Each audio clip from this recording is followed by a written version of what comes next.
Ce matin, dans les studios de Radio Mont-Blanc, Laurent Nardy, bonjour. Bonjour. Laurent Nardy, vous êtes donc candidat avec la liste Faire du Neuf, rassemblement vraiment à gauche. Voilà presque un programme dans le nom de cette liste.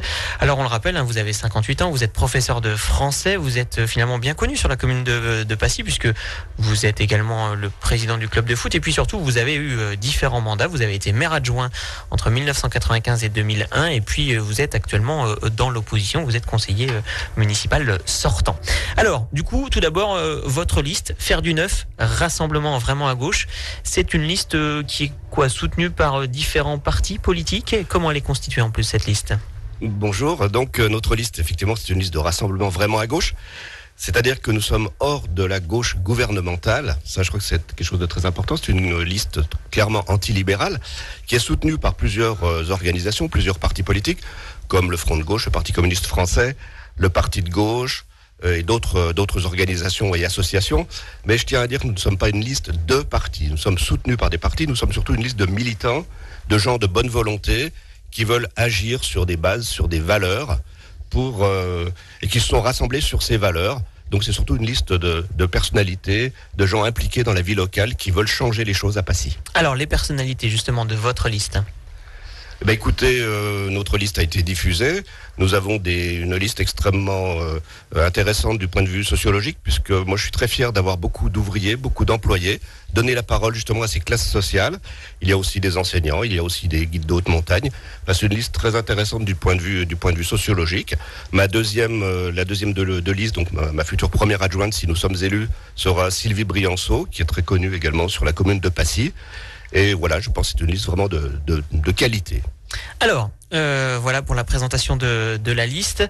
Faire du Neuf, rassemblement vraiment à gauche. On parle maintenant de programme. Votre priorité, c'est avant tout l'école et l'école de la République, c'est ça en fait, Oui, avant de rentrer dans le détail du programme, ce que je voulais dire, c'est que nous avons une orientation. C'est-à-dire que c'est pas un programme comme ça qui tombe du ciel. Nous avons une véritable orientation qui s'appuie sur deux bases.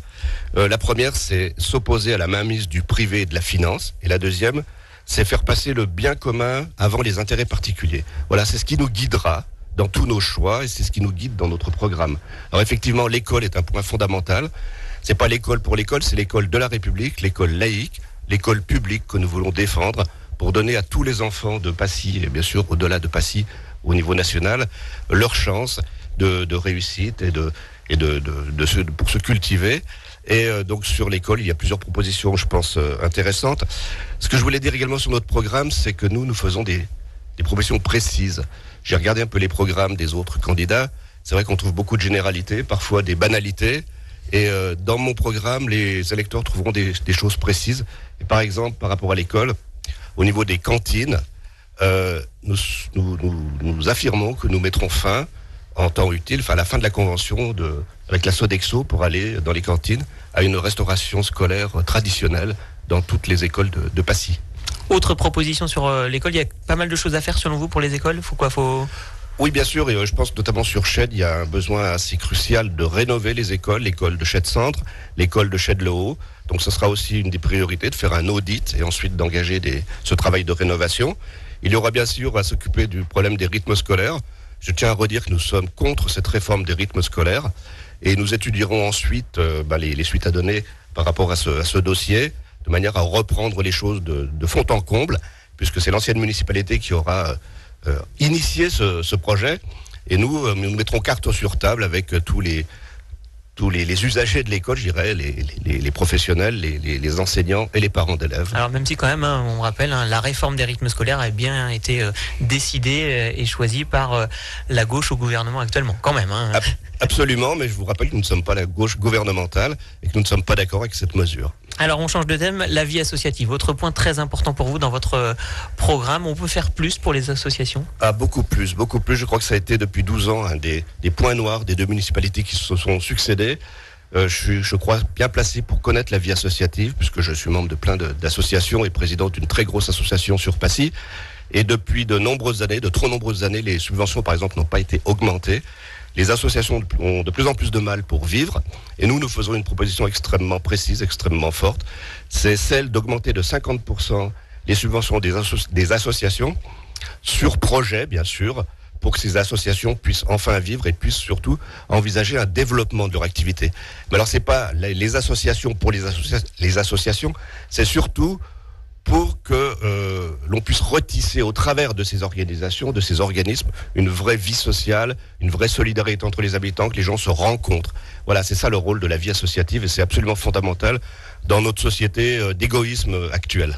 Mais quand même, augmenter de 50%, donc toutes les associations, en tout cas sur projet comme vous l'avez dit, ça a un coût, vous l'avez chiffré ? Oui, alors je tiens à préciser que ce sont les associations qui ne sont pas celles que l'on qualifie de paramunicipales, par exemple comme l'Office du tourisme, le FJEP, qui sont là sur des budgets beaucoup plus importants, et là ça sera sur études particulières.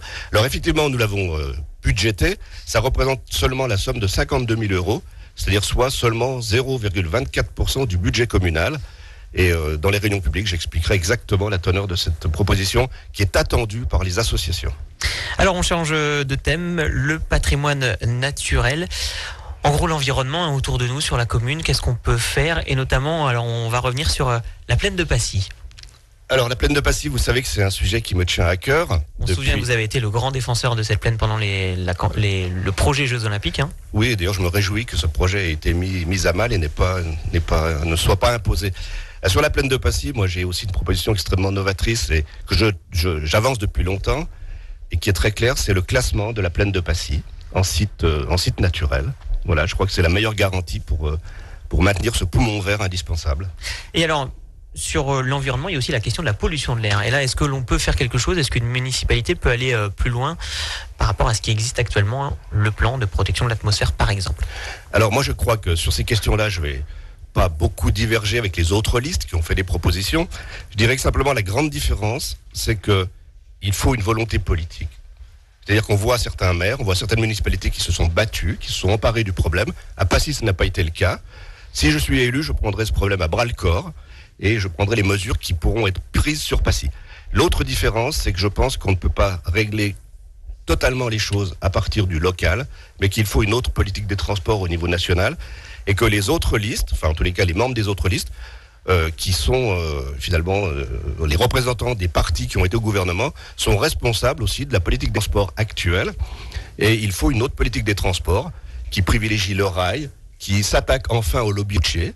Voilà, et qu'on n'aura pas cette politique nationale, je pense qu'on aura beaucoup de mal à régler les problèmes sur la vallée. Mais ça veut dire qu'un maire peut faire plus de lobbying contre les camions, par exemple, si je reprends vos propos, c'est ce que vous voulez dire ? Bien sûr, c'est une question de volonté politique, je le dis, je le répète, et moi j'aurai cette volonté politique d'aller contre les forces dominantes. Alors, il y aurait aussi la question du social où on pourrait dire pas mal de choses, un projet de création d'EHPAD parmi vos propositions, c'est ça ? Et l'EHPAD, c'est une maison pour les personnes âgées. Hein. Voilà, alors là aussi, c'est une solidarité qui se différencie souvent on fait l'aumône, on considère que la solidarité, le social, c'est faire de l'aumône. Nous, c'est une vraie solidarité, une vraie politique de solidarité avec deux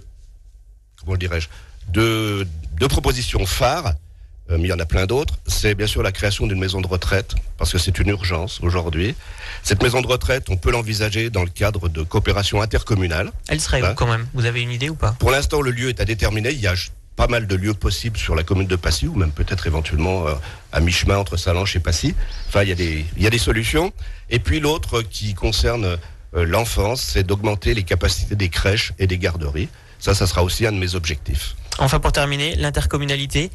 Qu'est-ce qu'il en est pour vous, cette question-là de l'intercommunalité ? Alors, grande question. Là aussi, je vais être dans une réponse différente.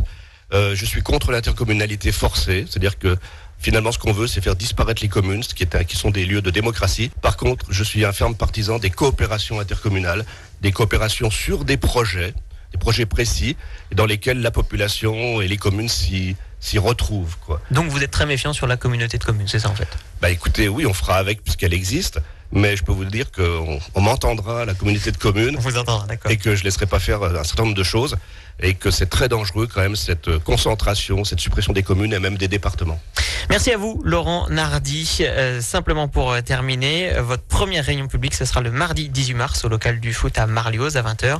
Autre réunion publique 2 jours après, le jeudi 20 mars au plateau d'Assy. Et puis vous avez évidemment un Facebook pour vous retrouver, Laurent Nardy, Passy 74. Différents moyens d'information. Merci à vous, Laurent Nardy. Merci beaucoup. Et il nous restera encore 2 rendez-vous à Passy pour demain et et lundi, on peut en parler des prochains rendez-vous? Absolument. Demain, vendredi, Anne-Marie Berliou. Et puis lundi, nous serons également avec Michel Duby, le dernier candidat que nous ferons passer sur la commune de Passy. Voilà. Et retrouvez bien sûr toutes ces interviews en podcast. Vous pouvez les réécouter tranquillement chez vous sur radiomontblanc.fr et sur notre Facebook. Merci Sébastien.